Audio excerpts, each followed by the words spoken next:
केजरीवाल प्रकरण सोशल मीडियावर आणि टी व्ही चॅनलवर आणि न्यूजपेपरमध्ये केजरीवालांना मेहरबान कोर्टाने निर्दोष सोडल्याचं प्रकरण गाजत चाललं आहे.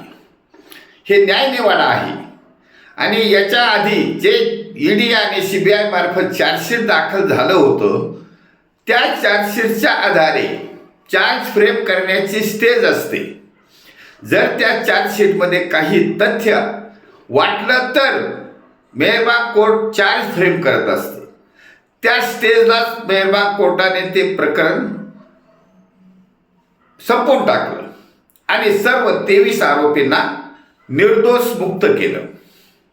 आता या विषयावर सैनिक समाज पार्टीने महाराष्ट्रातील जनतेला जागृत केलेलं आहे.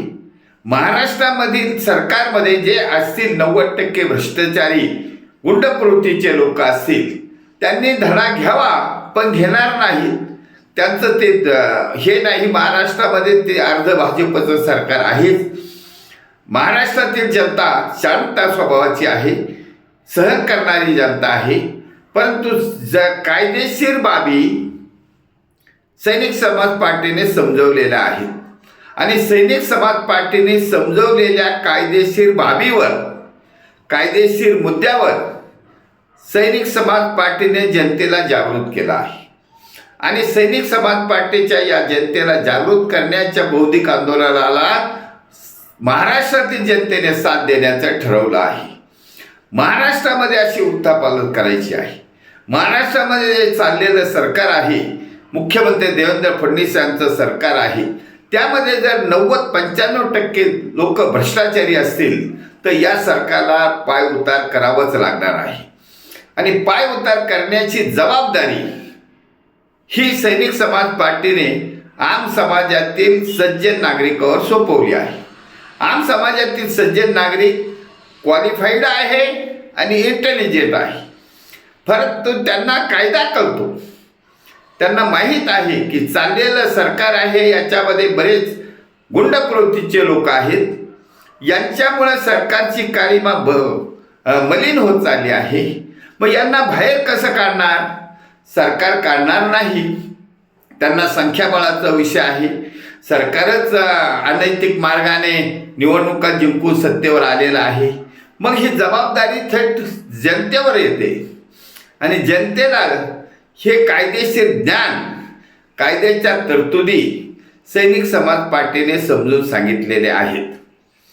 काही एक थांबायची गरज नाही. जरी केजरीवालला दाबून भाजपाने दिल्लीमधलं सरकार बनवलं असलं, केजरीवालला खोट्या आरोपामध्ये गोवलं असलं आणि केजरीवाल हा इमानदार आहे असं कायदा न्याय व्यवस्था सांगते, न्यायाधीश सांगतात, तसंच सैनिक समाज पार्टी तर इमानदार आहेच आहे, सुशिक्षित आहे, इंटेलिजंट आहे आणि धैर्यवान पण आहे.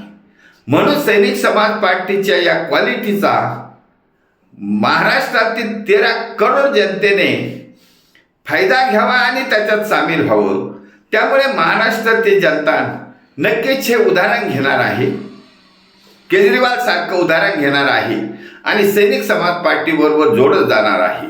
कारण सैनिक समाज पार्टीचं ध्येयच आहे की छत्रपती शिवाजी महाराजांच्या रयतेच्या राज्याची पुनरावृत्ती करायची आहे.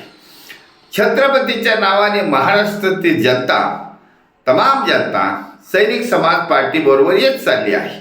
म्हणून महाराष्ट्रातील जनतेने या प्रकरणावरून, केजरीवाल प्रकरणावरून ध्यान घेतलं आहे की सैनिक समाज पार्टी एक इमानदार, धैर्यवान नागरिकाची पार्टी आहे आणि हीच या सरकारमधील 90% भ्रष्टाचारी लोकांना घेऊन चाललेले मुख्यमंत्री देवेंद्र फडणवीस यांच्या नावाने चाललेलं सरकार पायउतार व्हायलाच पाहिजे. आणि जनतेच्या मनात आलं तर ते शक्य होणार आहे.